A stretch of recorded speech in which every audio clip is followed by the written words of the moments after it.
போன 27ஆம் தேதி வந்து வேர்ல்டு தியேட்டர்ஸ் டேன்னு சொல்லி மூவி பப் அவங்க வந்து நம்ம ஜனங்ககிட்ட வந்து எந்த படத்தை வந்து ரிலீஸ் பண்ணலான்னு அதுக்கு முன்னாடி ஒரு சின்ன ஓட்டிங் பண்ணியிருக்காங்க. அதில் எல்லாருமே பையாவை செலக்ட் பண்ணி அன்றைக்கி வந்து இந்த ஸ்க்ரீனிங் ஆச்சு. ஒரு முக்கியமாக 4 சிட்டியில் மட்டும்.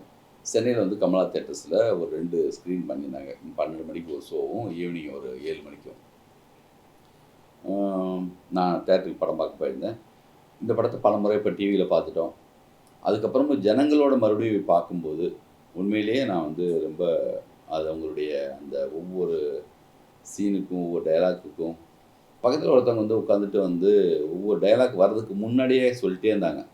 எனக்கு ஆச்சரியமாக இருந்துச்சு. நீ எத்தனை வாட்டி படம் பார்த்துன்னு கேட்டேன். நான் 60 வாட்டி படம் பார்த்துன்னு சொன்னாங்க. இதுக்கு முன்னாடி பல பேர் எனக்கு வந்து நான் 20 தடவை பார்த்துருக்கேன், 30 தடவை பார்த்துருக்கேன் சொன்னதெல்லாம் நான் கேட்டிருக்கேன். அது எப்படி ஒரு படத்தை இத்தனை வாட்டி பார்க்க முடியுமா அப்படின்னு ஆச்சரியமாக இருக்கும். நானும் சின்ன வயசில் வந்து ஒரு நல்ல பிடிச்ச படங்களை ஒரு 10 வாட்டி 5 வாட்டிலாம் பார்த்துருக்கேன். ஆனால் வந்து பையாவை மட்டும் பர்டிகுலராக வந்து நான் நிறைய வாட்டி பார்த்தேன்னு பேர் சொல்லுவாங்க. உண்மையிலேயே வந்து நாங்களும் ரீரிலீஸ் பண்ணணும்னு சொல்லி திருப்பதி பஸ் வந்து ரொம்ப நாள் நினச்சிட்டே இருந்தோம். அது கரெக்டாக எனக்கு இந்த தேட்டரில் போய் பார்க்கும்போது எனக்கு இன்னும் கொஞ்சம் கூட கூடுதலாக ஒரு பெரிய நம்பிக்கை, ஒரு ஜனங்களுக்கு இதை கொண்டு போய் திருப்பி கொண்டு போகணுங்கிற ஒரு ஆர்வம் எல்லாமே ஏற்பட்டுச்சு. இந்த படத்தை வந்து அன்றைக்கி தேட்டரில் பார்க்கும்போது எனக்கு பெரிய ஒரு அனுபவம். அது இல்லாமல் வெற்றி தோல்வி இது ஜெயிக்குமா தோக்குமாங்கிற பயம்லாம் இல்லாமல் ஒரு தேட்டருக்கு போய் படத்தை பார்க்க போகிறோம்ல நம்ம படத்தை, அது வந்து எனக்கு புது எக்ஸ்பீரியன்ஸு. ஏன்னா ஒரு படம் ரிலீஸ் பண்ணிவிட்டு ஒரு பதட்டத்தோடையே இருப்போம். அது ஃபஸ்ட் டே வந்து செகண்ட் டே இந்த மாதிரி வந்து ரிசல்ட் வந்து நம்ம பார்க்க போகிறப்போ ஒரு உள்ளூர சின்ன ஒரு பயம் இருந்துகிட்டே இருக்கும் எப்பயுமே. இந்த சீன் ஒர்க் அவுட் ஆகுமா, இந்த இடம் கொஞ்சம் இன்னும் எடிட் பண்ணியிருக்கலாமா அப்படிங்கிற ஒரு பதட்டத்தோடையே பார்ப்போம். நம்ம என்ஜாய் பண்ணவே முடியாது. இந்த வாட்டி வந்து ஒரு புதுசாக ஒரு அனுபவம் எனக்கு. ஒவ்வொரு சீனையும் நானே ஒரு ஆடியன்ஸ் மாதிரி, ஒரு ஜனங்களுடைய ஒரு ஆளை மாதிரி உட்காந்து பார்த்தது வந்து ஒரு புது ஒரு அனுபவமாக இருந்துச்சு. அந்த சாங் வந்து ஒவ்வொருத்தங்களும் ஒன்மோர் கேட்டாங்க. அந்த வந்து அடடா மலையும் சரி, அதுக்கப்புறம் வந்து என்காத சொன்னதில்லை சாங்கை 2 முறை வந்து அந்த 2 சாங்குமே வந்து அவங்க ஒன்ஸ் மோர் போட்டாங்க. அது கூட தேட்டரில் வந்து அந்த தேட்டர்லேயும் பெரிய லெவலில் கமலா தேட்டரில் ஒரு பெரிய என்ஜாய்மெண்ட் என்னென்னா, இதுக்கு முன்னாடி ஒரு சில படங்கள் ரீலீஸ் பண்ண படங்களுடைய கிளிப்பிங்ஸ் மட்டும் நான் பார்த்தேன். சவுண்டு பாதி அவங்களுக்கு தெரிஞ்ச சாங் வரும்போது அந்த டிஜே மாதிரி அவங்க வந்து செயல்படுறாங்க. ஒரு சாங் வந்து அப்படி 2வது வரியை ஆடியன்ஸு சொல்ல வைக்கிறது. இப்படி பெரிய ஒரு கொண்டாட்டமாக அந்த தேட்டரில் பார்த்தேன். ரொம்ப ஹாப்பியாக இருந்துச்சு. படம் பார்த்துட்டு இருக்கும்போது எல்லா டெக்னீஷியனும் மைண்டில் வந்துட்டு போனாங்க. அது ஒரு படம் ஜெயிக்கிறதுக்கு நம்ம வந்து ஒரு டைரக்டர், ஒரு கதை அது மட்டுமே காரணம் கிடையாதுங்கிறது பையா மாதிரி படம் பார்க்கும்போது தெரியும். இந்த மாதிரி ரீரிலீஸ் மூவிகள் வந்து நீங்களே சொல்லியிருக்கீங்க. எல்லா திரைத்தளமே வந்து இப்போ ரீரிலீஸ் வந்து சமீப காலகட்டமாக இது பண்ணிட்டு இருக்காங்க. ஸோ இந்த ஒரு ட்ரெண்டை எப்படி நீங்கள் பார்க்குறீங்க? இது இப்போ இல்லை, ரொம்ப வருஷமாக இந்த மாதிரி விஷயங்கள் இருக்குது. வசந்த மாளிகை படம் எனக்கு தெரிஞ்சு வந்து பல முறை வந்து ரீரிலீஸ் பண்ணப்பட்டிருக்கு. அதே மாதிரி வந்து எங்கள் வீட்டு பிள்ளை படம் வந்து 2-3 தடவை அவங்க ரிலீஸ் பண்ணியிருக்காங்க. மிக முக்கியமான மாயா பஜார் படம் கூட ஒரு தடவை ரீரிலீஸ் பண்ணி பார்த்துருக்கேன். மொகலியாசன் ரீரிலீஸ் பண்ணியிருக்காங்க. பின்னத்தாண்டி வருவாயா படம் வந்து ரொம்ப நாளாக வந்து ரீரிலீஸ் பண்ணி பெருசாக ஓடிச்சுன்னு கேள்விப்பட்டேன். வாரணம் ஆயிரம். இப்போ தெலுங்கில் வந்து குஷி படம் வந்து பெரிய ஹிட்டு அங்கே வந்து ரீரிலீஸ் பண்ணி, இப்போ ரத்ன சார் அடுத்தடுத்து வந்து ரன்னு, கில்லி இதெல்லாம் பண்ணணும்னு கூட சொல்லிட்டு இருக்காரு. இது ட்ரெண்டு கிடையாது. அது இந்த ஒரு கேப் வந்து எப்பயுமே கூட என்னென்னா ஒரு ஒரு ஒரு ட்ரையான ஒரு டைமிங் ஒன்று வரும். அப்போ ஏதாவது படங்கள் வந்து இல்லாத நேரத்தில் என்ன பண்ணலான்னு பார்த்தா, உதாரணத்துக்கு தீபாவளிக்கு முன்னாடி ஒரு 10 நாளைக்கு முன்னாடி இந்த படத்தை ரிலீஸ் பண்ண மாட்டாங்க. கொஞ்சம் பழைய படங்கள்லாம் கொஞ்சம் போடுவாங்க. அந்த மாதிரி ஒரு எலெக்ஷன் டைம், கொஞ்சம் சினிமாவில் ரிலீஸுக்கான பெரிய படங்கள் கொஞ்சம் இல்லாத நேரம், இது எப்பயுமே தேட்டர்ஸ்காரங்களுக்கு வந்து என்னென்னா ஒரு பழைய படங்களை போடலாமேன்னு இருப்பாங்க. அது ரீலீஸுங்கிற ஒரு வார்த்தையோட இப்போ ஒரு பெரிய கொண்டாட்டமாக அப்படி ஒரு மாறி இருக்குது. இதில் என்ன பெரிய ப்ளஸ்னால், தனித்தனியாக ஒரு விஷயத்தை என்ஜாய் பண்ணுறது ஒன்று, ஒரு கூட்டமாக ஜனங்க மொத்த பேரும் தேட்டருக்கு வந்து அவங்க ரசித்த விஷயத்த மறுபடியும் எல்லாரோடையும் கனெக்டிவிட்டியாக பார்க்கும்போது, ஒரு காமெடியாக இருக்கட்டும், இல்லை ஒரு சின்ன ஒரு ஆக்ஷனாக சீனாக இருக்கட்டும், இல்லைனா பெப்பியான ஒரு சாங்காக இருக்கட்டும், அது என்ன ஆகுதுன்னா பல மடங்காக மாறுது அந்த சந்தோஷம். அது ஒரு பெரிய ஹாப்பி அவங்களுக்கு வந்து அதில் வந்து ஃபீல் பண்ணுறாங்க.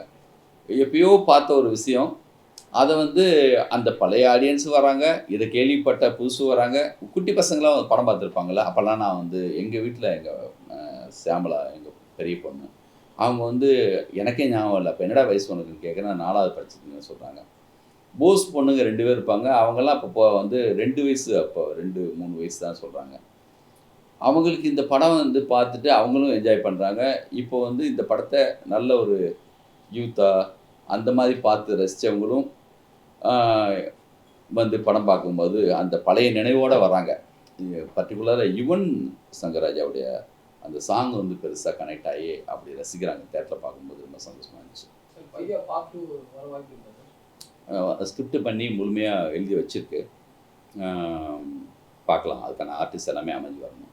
சார் பையால வந்து கார்த்தி சார் எப்படி சார் சூஸ் பண்ணீங்க? ஏன்னா அதுக்கு முன்னால ஒரு 1001 பண்ணியிருந்தாங்க பருத்திகரன். ஸோ இந்த ஜானரே மாறி வருதுனால இப்போ அவரை எப்படி நீங்க அது ஆக்சுவலி இதெல்லாம் நிறைய இன்டர்வியூல சொல்லியிருக்கேன். இருந்தாலும் நான் சொல்றேன்.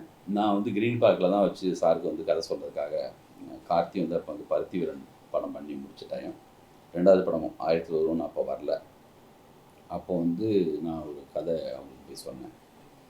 சொல்லி முடித்தோடனே அவங்க சொன்னாங்க, இந்த மாதிரி சார் நான் உங்ககிட்ட வந்து ரன்னு மாதிரி ஒரு எதிர்பார்க்குறேன் சார். நான் அந்த சொன்ன கதை வந்து கொஞ்சம் பின்னாடி அந்த படம் தான் நான் வந்து அல்லு அர்ஜுனோட பண்ணுறதுக்கான ஒரு கதையாக அதையும் நடக்கலை. அதுக்கப்புறம் அந்த படம் இன்றைக்கி வரைக்கும் நடக்கலை. அந்த கதை என்கிட்ட இன்னைக்கு இருக்குது.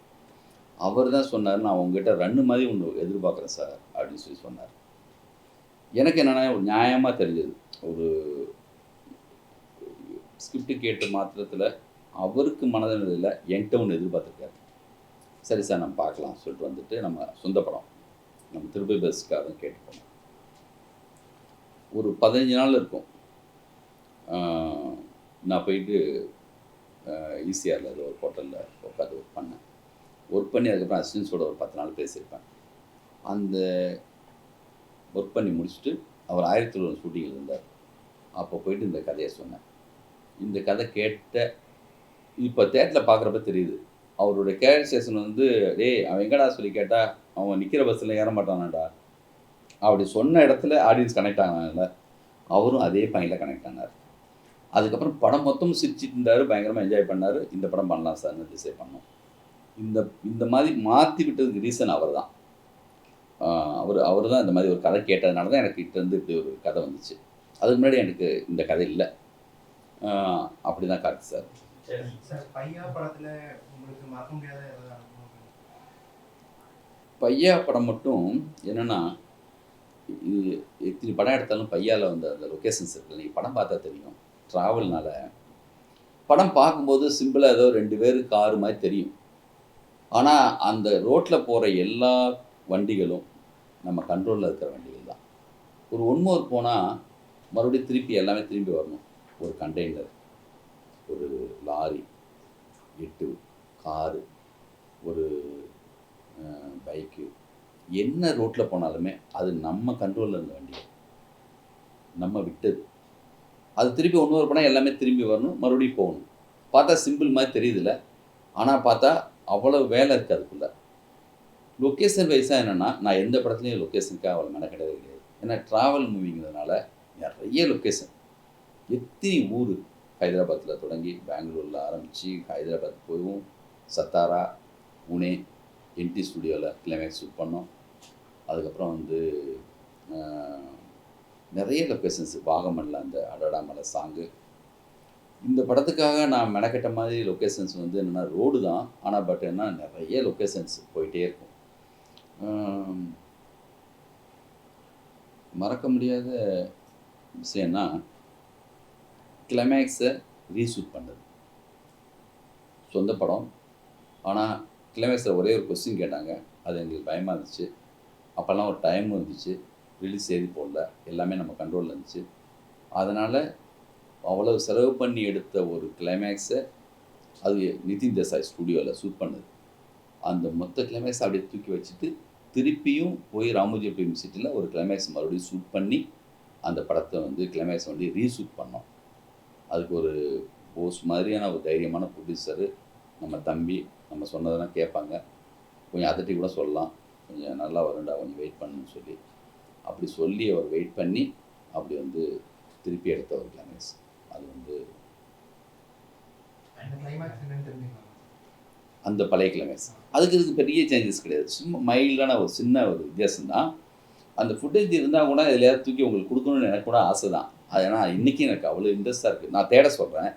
முடிஞ்சு அதை வந்து இந்த ரிலீஸ் பண்ண ஒரு 4வது நாள் 5வது நாளில் முடிஞ்ச அந்த கிளைமேக்ஸ் உடைய ஃபுட்டேஜ் கிடச்சதுன்னா அப்படியே அந்த கிளைமேக்ஸ் மறுபடியும் வந்து உங்களுக்கு தானே நான் தேட சொல்கிறேன். கண்டிப்பாக கார்த்திக் சார் பேசினாங்களா சார் இந்த மாதிரி சார் இப்போ அது பெரிய இந்த மாதிரி கிளைமேக்ஸ் கார்த்திக் சார் வந்து பேசினாங்களா உங்ககிட்ட இந்த கிளைமேக்ஸு வாழ்த்துக்கள் பத்தி ஏதாவது பேசினாங்களா இந்த ரீரிலீஸ்க்கா இன்னும் பேசலை. ஏதோ ஷூட்டிங்கில் இருக்காருன்னு நினைக்கிறேன். இப்போ நீங்க ரீரிலீஸ் பண்ண போறீங்க, சும்மா இப்போ ஒரு பிரஸ் மீட் இருக்கீங்க, ஏதோ ஒரு ப்ரொமோஷன் ஈவென்ட் பண்ண போறீங்களா எல்லாரையும் கூப்பிட்டு? அதான் இது. ஆல்பம்லாம் பெரிய ஆல்பம் இவெல்லாம் வந்து ஆமாம் என்னென்னா முதல்ல இப்போ வந்து என்னென்னா ஆல்ரெடியே எல்லாருக்கும் தெரிஞ்ச ஒரு விஷயம். இப்போக்கி வந்து என்னென்னா அவ்வளவு முதல்ல நினச்ச மாதிரி அவ்வளோ வேலைகள் இப்போ செய்ய தேவையில்லை. இப்போ ரீரிலீஸ் அப்படி போட்டாலே போதும். அதுக்காகவே ஆல்ரெடி ஒரு வெயிட்டிங்கில் இருக்காங்கல்ல. ஆல்ரெடி இந்த சாங்கெல்லாம் பெரிய ரீச் ஆகிருக்கு, ஜனங்க மனசில் இருக்கிறதுனால இது வந்து நம்ம சொன்னால் போதும்னு தோணுது. இருந்தாலும் அதுக்கான சந்திப்பு தான் இதெல்லாம். அடுத்தடுத்த கட்டத்தில் அதுக்கான விஷயம் இன்னும் போகும். முதல்ல இந்த படத்தில் உள்ள எல்லா டெக்னீஷியன்ஸுக்கும் பர்டிகுலராக யுவன் சங்கர் ராஜா அவங்களுடைய பங்கு மிகப்பெரிய பங்கு இந்த படத்தில். மிக அற்புதமான சாங்ஸ். எனக்கு ஒரு பிரதர் மாதிரி அவங்களுக்கு வந்து நான் நன்றி சொல்லிக்கிறேன். இந்த நேரத்தில் முத்துக்குமார், முத்துக்குமாருக்கு தான் மிகப்பெரிய நன்றி சொல்லணும். ஒவ்வொரு வரியும் எனக்கு வந்து அப்படியே அவ்வளோ அற்புதமாக எழுதி கொடுத்தாங்க. அவங்க நம்ம கூட இல்லை. இப்போது ஜனங்களுக்கு வந்து சரியாக வேலை பார்க்குறவங்க மேலே அவ்வளோ பெரிய பேரன்பு இருக்குது. தேட்டரில் போய் பார்த்தா தெரியுது. அந்த முத்துக்குமார் மேலேயும் யுவன் சங்கர் ராஜா அவங்க மேலேயும் எவ்வளோ பெரிய ஒரு ஃபேன் ஃபாலோவர்ஸ் இருக்குங்கிறது படம் பார்க்கும்போது தெரியுது.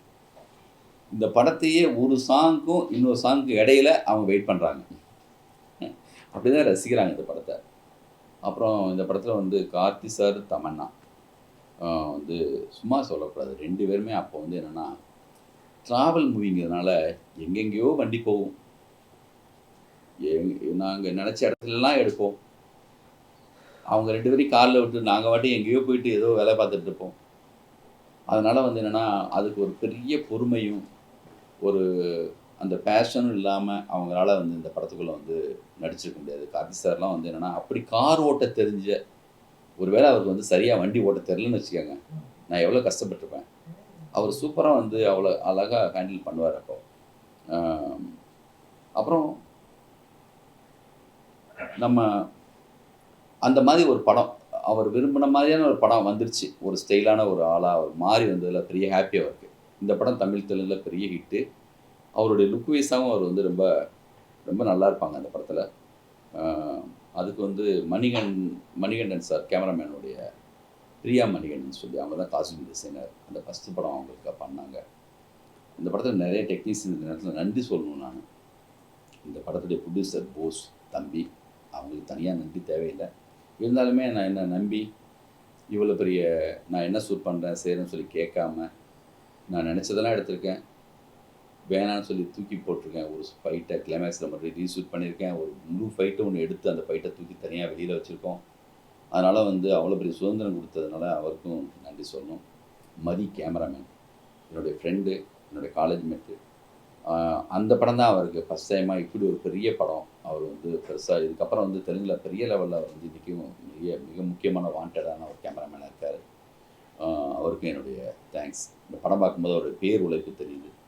கண்ணன் மாஸ்டர் அவர் வந்து ஃபஸ்ட்டு பீட்டர் கைன் இருந்தாங்க. அவர் வேற ஒரு படம் மகதீரா மாதிரி ஒரு படத்துக்கு வந்து ஒர்க்கு போயிட்டார். அந்த நேரத்தில் அவர் மாறிட்டார். கண்ணன் மாஸ்டர் உள்ளே வந்தாங்க. வந்துட்டு எனக்கு சண்டைக்கோழிக்கு பிறகு கண்ணன் மாஸ்டர் வந்து இந்த படத்தில் ஒர்க் பண்ணி கொடுத்தாங்க. ரொம்ப சூப்பர் ஒர்க்கு அவர் ஒர்க்கு.